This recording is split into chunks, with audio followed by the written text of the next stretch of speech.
Hi guys, welcome to another Guyver Gaming TV review. This one, as you see, is going to be about Banished.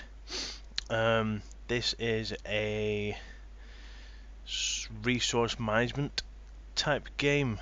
Think of what comes to my mind is like a Command and Conquer sort of thing, but without blowing people up, just managing your base sort of thing. I'll show you the options while we're here. So game-wise, you've got a good few options. Weather effects, an auto save time every 5 minutes, 10, 15, 20 an hour, which is pretty good. Yeah,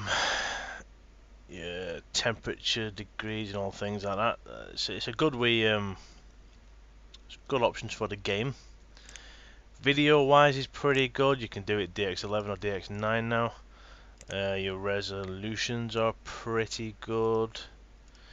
V-syncs, you know, everything's up as high as I want to run it. I mean, shaders, I don't really give a shite about shaders really sometimes, so I don't have them really high.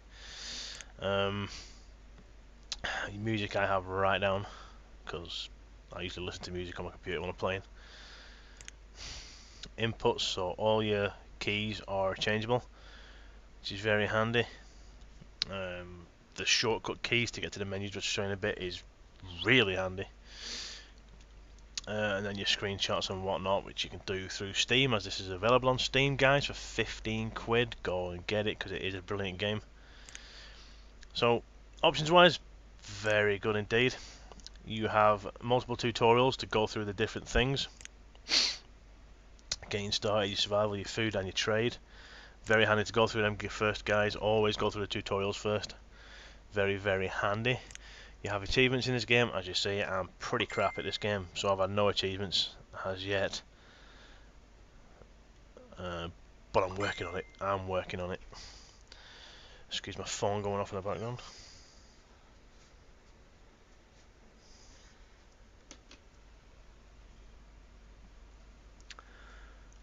So there's plenty of achievements to go for.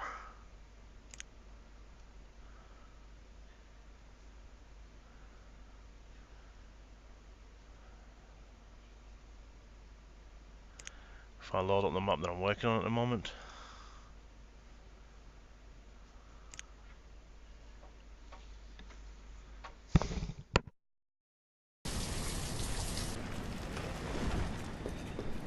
As you see, the F keys go through all the different types of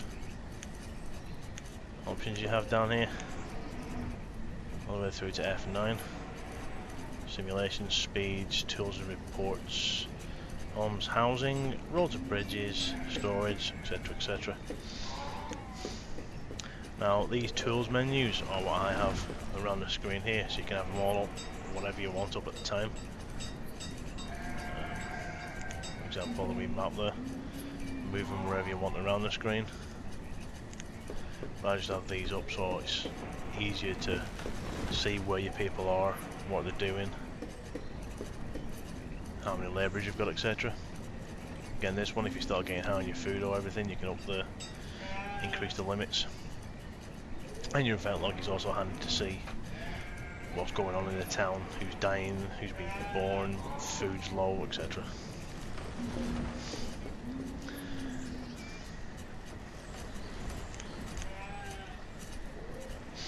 Now, as you see around the town, you start off with, if you've got it on easy mode, you start off with your storage barn and a load of materials on these little storage stockpiles here, and then you can start to build houses, paths. The wells aren't working yet. Keep in mind, guys, this is developed by one person, so it's going to take a while to get fixes out and things like that, but he is working on it and he's doing pretty well so far.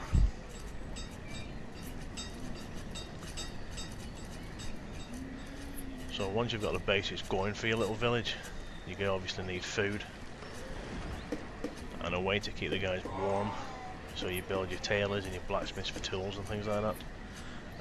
On easy mode you also get some livestock to start with, so you're going to have to build a pasture for it. I have 2. I'll build a large passage so I can split the animals, grow them up again. As you can see, the detail is pretty good when you zoom in. The water effects on this are excellent. You can follow the wee guys. Click on him and see where they're going and what they're doing. And if you click on them, I'm going to slow this down a bit. You can see the job, happiness, health and whatnot, which is up on these bars here. Now I always play this at ×5 speed. You can go right up to ×10. I find ×5 is quite a nice speed to go through. Food is pretty hard to sort out at first, but I have a couple of farms going and a couple of orchards to try and keep the food up. Now I'm struggling with the wood, so I'm not amazing at this game, but it is quite fun and you can lose hours in it. Buildings wise, if you hit F3, you have a choice of wooden houses, stone houses and a boarding house, which may come in handy if you've got wooden houses and you have a fire somewhere for the homeless to live, which happened to me. These 4 houses here burnt down, but the guys managed to survive the winter until I got the houses rebuilt again. The roads, as it says there, will help citizens travel faster, which is handy if they've got to go a good distance, like over here where I have this forester's lodge to replant the trees that I cut down. Obviously he has to go home and get food and whatnot, so the paths make him get there quicker before he starves to death. Mountainside, you can put tunnels through. The wells are supposed to be there in case they catch fire, and then they can go to the well put water on, but they're not working at the moment properly.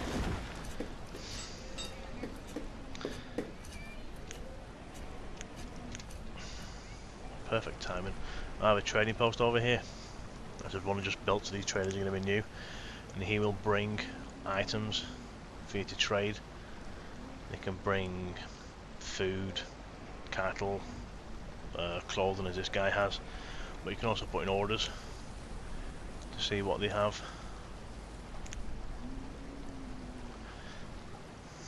And they can bring these every turn if need be.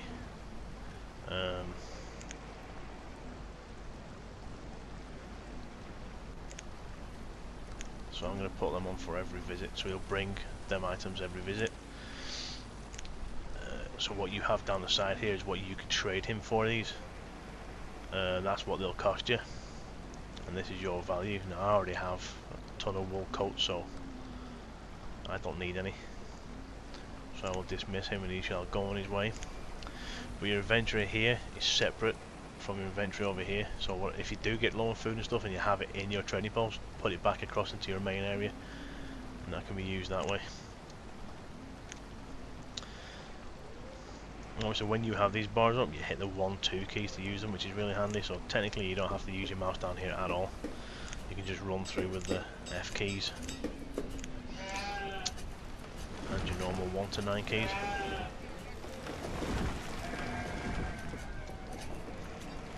So you see, food wise I'm doing good, it's just the wood and the stone. There's plenty of it knocking about. So if I go to the F9 section here, I'm going to remove resources, highlight an area. That one I'll tell the workers or the labourers to go over and remove all of these resources at some point, and then to cancel that order, just hit that and it will cancel it straight away. You can specify either trees, rock, stone, sorry, or iron, and you can also remove roads and remove structures. Actually I have a lot of houses built here ready. There's an old couple in that house, so when they die others will move in. But if you have young in the houses, they will not move out and create more people. See, there's only one person in that house. You can evict him by putting it up for the stone one to get younger ones in. But I always just build houses, and then the young ones will move in and your population will continue to grow that way. Big fishing village there. So there's a lot to keep you occupied. It's a fun wee game. It is just good fun trying to manage everything and get everything going. And say, if you're playing it, hours will just vanish. We're trying to get things sorted. That's another tunnel I've got set up ready to come over and start populating this section of the maps. The maps are huge. This is one of the largest maps. But you can have large, medium and small maps. And you can have them in rocky areas. Or this one's a valley style map. But I usually have them in these valleys because they're quite fun to play on.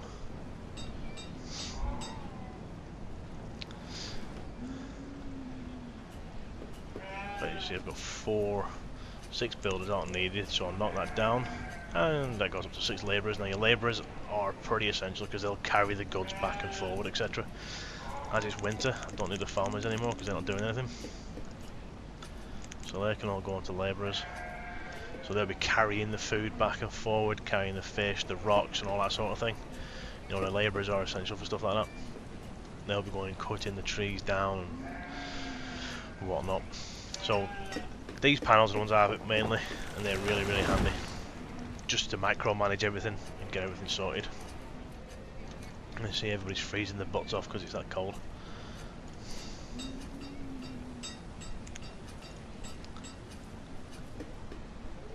These mecking jackets from all to keep warm, and they'll go around and collect things. You can build taverns to get the happiness up, mines, quarries, blacksmiths, herbalists, you know, everything's there that you'd think you'd need. As you see over here, I've got foresters out just on planting, because collecting wood, they don't seem to collect a great deal.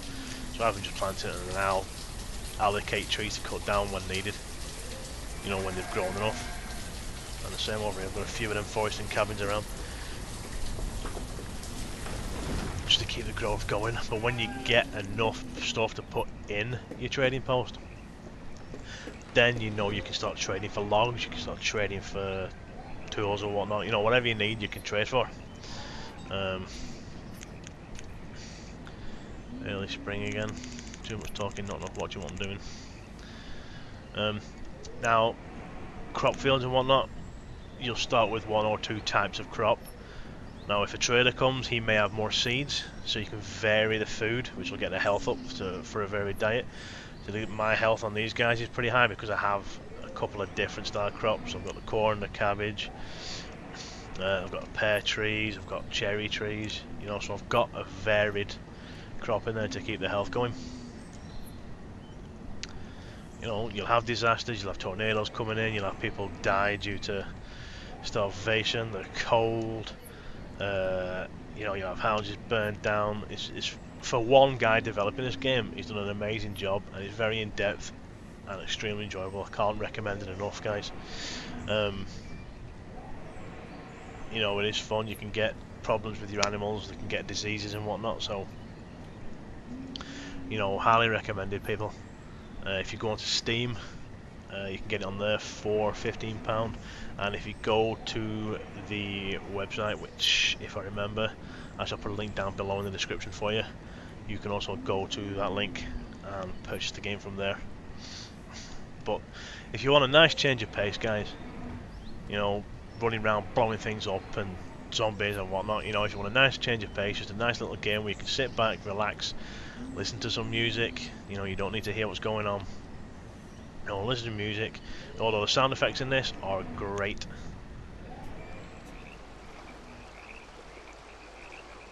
Apparently they're all what he's recorded from the outside world and put into the game, so the sound effects are really, really good. But, you know, if you want a nice little game that you can sit down, just relax, it can be as slow or as fast paced as you like, depending on what speed that you run it at.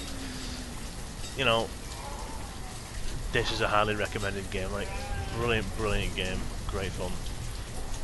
Thanks for watching the review, guys. Please click the like down below if you want to see more. Have a look around the channel and see what you can see. Hopefully some more videos will be going up soon. Click the subscribe button on there, so you get an update of whenever I do throw up some new videos of other games that I play, reviews, playthroughs, etc. Go across to my Twitter account, my Facebook account for this page. Join them, you will get updates, screenshots, pictures, and the odd giveaway on there. For instance, last week I gave away an Elder Scrolls Online beta key that I got spare. Depending on the demand, I may have a few EverQuest Next Landmark keys to give away, either on a stream, through Facebook, Twitter, or on YouTube. So, you know, subscribe for these opportunities, guys, and I'm hoping to get more stuff as I get more viewers on Twitch. My link is also there for Twitch, so if you come across to that, there may be giveaways on there as well. But thanks for watching, guys. Hope to see you all soon, and happy gaming.